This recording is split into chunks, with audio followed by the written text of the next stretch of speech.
आपण या भागाला पाणी मिळालं पाहिजे।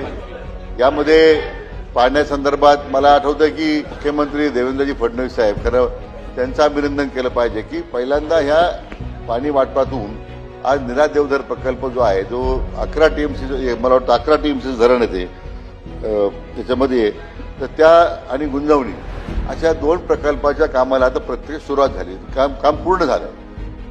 त्या या नीरा देवधर प्रकल्पातून जो कालवा जातोय त्या कालव्याचं पहिले 65 किलोमीटरचं काम झालेलं आहे।